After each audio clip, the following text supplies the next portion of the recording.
কয়টা বলেছি মনে আছে? আমাদের এলেম অর্জনের দরকার আছে না নাই?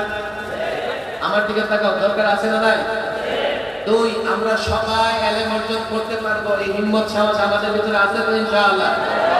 তিন, আমরা পূর্ণাঙ্গ দিন যতটুকু জরুরত শিখবো তো ইনশাআল্লাহ? যতটুকু জরুরত আমরা শেখার চেষ্টা করবো তো ইনশাআল্লাহ? আহমদ ইবনে হাম্বল উচ্চারণ করেছেন সুবহানাল্লাহ সুবহানাল্লাহ। দ্বিতীয়বার বেত্রাঘাত করেছেন ইমাম আহমদ ইবনে হাম্বল উচ্চারণ করেছেন লা হাওলা ওয়ালা কুওয়াতা ইল্লা বিল্লাহ। তৃতীয়বার বেত্রাঘাত করেছেন ইমাম আহমদ ইবনে হাম্বল লা ইউসিবানা ইল্লা মা কাতাবাল্লাহু লানা হুয়া মাওলানা। একটা পর্যায়ে বেতের আঘাতে ওনার কোমরে যে ফিতা ছিল পায়জামা বেঁধে রাখার, এই ফিতাটা ছিঁড়ে যায়। ইমাম আহমদ ইবনে হাম্বল আকাশের দিকে তাকাইলেন, কি যেন মুখ নড়ে চড়ে কি যেন বললেন, আবার মাথা নত করে ফেললেন। রক্তাক্ত ইমাম আহমদ ইবনে হাম্বলকে বাড়িতে নিয়ে যাওয়া হয়েছে। এক সপ্তাহ পরে একজন মুহাদ্দিস, একজন হাদিস বিশারদ বাসায় গিয়ে ইমাম আহমদ ইবনে হাম্বলের সেবা শুশ্রূষা করতেছেন আর জিজ্ঞেস করতেছেন, আপনাকে যখন কোড়া মারা হয় আমরা তখন দেখলাম আপনি আকাশের দিকে তাকায়া কি যেন পড়তেছেন, একটু বলবেন কি? হ্যাঁ, আমাকে যখন কোড়া মারা হয় আর আমার কোমরের ফিতাটা ছিঁড়ে যায়, আমার ভয় হয়েছিল যে আমার সতর খুলে যাবে, আমি উলঙ্গ হয়ে যাব। তখন আকাশের দিকে তাকায়া আল্লাহকে বললাম, ইন কুনতা তা'লাম আন্নী আলাল হক ফালা তাহতিক সাতারি। যদি তুমি মনে করো যে আমি সত্যের উপর আছি, আল্লাহ আমার লজ্জাস্থানকে ওপেন করে দিও না, বের করে দিও না। তো হ্যাঁ, লোকেরা দেখেছে যখন আকাশের দিকে তাকায়া আল্লাহকে ডেকে একথা বলেছেন, তখন ওনার এই পায়জামা এমনিতেই উপরের দিকে উঠে গেছে। মোল্লা আলী কারি লেখা, আমার লেখা নয়। ইমাম আহমদ ইবনে হাম্বল হাদিসের ওস্তাদ, ওনার হাদিসের ওস্তাদ যেমন শাফিও একজন ছিলেন, মিশরে ছিলেন। দূত পাঠালেন, যাও আমার ছাত্র আহমদ ইবনে হাম্বলকে বলো যেই পায়জামা পরে সে বেত্রাঘাত সহ্য করেছে, এই পায়জামাটা যাতে আমাকে একটু দেয়। আহমদ ইবনে হাম্বলের পুত্র এই বর্ণনা করেন, এই পায়জামা যখন দিয়ে দেওয়া হলো ইমাম শাফি সেই পায়জামা পানিতে ভিজে পানি পান করেছে। ইমাম আহমদ ইবনে হাম্বল, আমি দীর্ঘ ঘটনার দিকে যাব না, কোন ব্যক্তিত্ব ছিলেন, তার জানাজা যখন বের হয়, জানাজা দেখে 20,000 কাফের মুসলমান হয়ে গেছে। আলেম ওলামাদের জানাজা বড় হয় কেন জানো? আলেম ওলামাদের মাওলা উনি চায় যে আমার বান্দা যখন দুনিয়া থেকে বিদায় নিয়ে আসতেছে, তার বিদায়টা যেন জাঁকজমক হয়। নাস্তিক ভোক্তাদের জানাজায় লোকজন হয় না, কেননা এটা আল্লাহ পছন্দ করেন না, জমিনবাসীও পছন্দ করে। যুগে যুগে দেখো, আমাদের আকাবেরদের মধ্যে একজন মুহাদ্দিস এমনও ছিলেন, এত দরিদ্র ছিলেন, বিকেল বেলায় বাজারে যেতেন। আশেপাশে কাঁচা বাজার আছে না নাই? বিকেলে বাজারে গেলে দেখো কাঁচা বাজারে যেখানে মূলা বিক্রি হয়, সবজি বিক্রি হয়, তো কিছু সবজি বিক্রির সময় নিচে পড়ে যায়।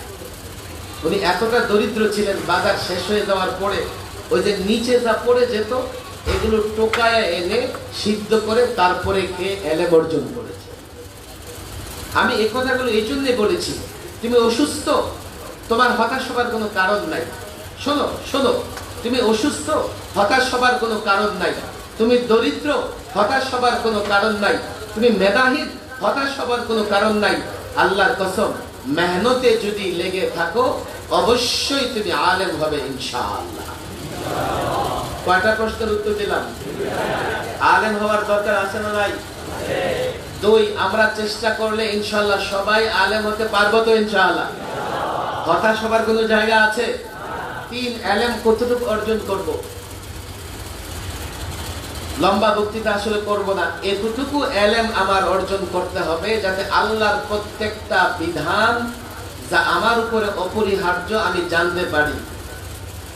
যেটুকু আমার উপরে আল্লাহর বিধান আছে এতটুকু জানতে আমাকে হবে, এটা আমার জন্য ফরজ। এক্ষেত্রে আমি 1 মিনিটে তোমাদের একটা কথা বলি। দেখো, আল্লাহ তাবারক ওয়া তাআলার বিধানগুলো শুধু মসজিদ মাদ্রাসা কেন্দ্রিক না, মসজিদ মাদ্রাসার বাইরে আল্লাহ তাবারক ওয়া তাআলা মুআমালাত বা অর্থনীতি বলো, বিচার ব্যবস্থা বলো, নানা জায়গায় আল্লাহ আমাদেরকে বিধান দিয়েছেন না দেন নাই? বলো, আল্লাহ আমাদেরকে সামগ্রিক বিধান দিয়েছেন না দেন নাই? আমি মনে করি দেখো, এলেম অর্জন অতটুকু করো যাতে নিজের সকাল থেকে সন্ধ্যা পর্যন্ত, অর্থাৎ ইবাদত থেকে, আকায়েদ থেকে শুরু করে লেনদেন, বিচার ব্যবস্থা, চরিত্র, সমস্ত বিষয়গুলো সম্পর্কে আমাদের এলেম অর্জন করতে হবে। তাহলেই আমি প্রকৃত পক্ষে মনে করতে পারবো যে আমি এলেমের একটা স্তর পর্যন্ত গেছি। আমি প্রায় একটা কথা বলি, দেখো, আংশিক দিন দিয়ে না নিজেকে পরিবর্তন করতে পারবে, না জাতিকে পরিবর্তন করতে পারবে, না বিপ্লব আনতে পারবে। ছোট্ট সোজা একটা এক্সাম্পল, কেউ অ্যাক্সিডেন্ট করেছে, মাথায় আঘাত, হাতে আঘাত, পায়ে আঘাত, হাসপাতালে গিয়েছে, তো ডাক্তার কি করেছে? তার পা ট্রিটমেন্ট করে তাকে ছেড়ে দিয়েছে। হাতে সমস্যা, সেদিকে খেয়াল করে নাই। মাথায় সমস্যা, সেদিকে খেয়াল করে নাই। লোকটা সুস্থ না অসুস্থ? তুমি শুধু মসজিদ মাদ্রাসা কেন্দ্রিক কিছু বিষয় আয়ত্ত করলা, বাজারেও ইসলাম আছে তোমার খবর নাই, ব্যাংকেও ইসলাম আছে তোমার খবর নাই, শেয়ার বাজারে ইসলাম আছে তোমার খবর নাই, কোম্পানিতে ইসলাম আছে তোমার খবর নাই, সংসদে ইসলাম আছে তোমার খবর নাই, জজ কোর্টে ইসলাম আছে, ম্যাজিস্ট্রেট কোর্টে ইসলাম আছে, হাই কোর্টে ইসলাম আছে, স্বরাষ্ট্রনীতিতে ইসলামের বিধান আছে, পররাষ্ট্রনীতিতে ইসলামের বিধান আছে। তুমি যদি সামগ্রিক বিধানগুলোর উপর আমল না করো, আংশিক ট্রিটমেন্টে রোগী যেমনি সুস্থ হয় না, তুমি সুস্থ হবে না, সমাজ সুস্থ হবে না, রাষ্ট্র সুস্থ হবে না। আমরা ইসলামের নামে বিপ্লব করতে পারবো না। কথা ঠিক না? প্রশ্ন কয়টা বলেছি মনে আছে? 1, আমাদের এলেম অর্জনের দরকার আছে না নাই? আমার দিকে তাকাও, দরকার আছে না নাই? 2, আমরা সবাই এলেম অর্জন করতে পারবো, এই হিম্মত সাহস আমাদের ভিতরে আছে তো ইনশাআল্লাহ? 3, আমরা পূর্ণাঙ্গ দিন যতটুকু জরুরত শিখবো তো ইনশাআল্লাহ? যতটুকু জরুরত আমরা শেখার চেষ্টা করবো তো ইনশাআল্লাহ? সর্ব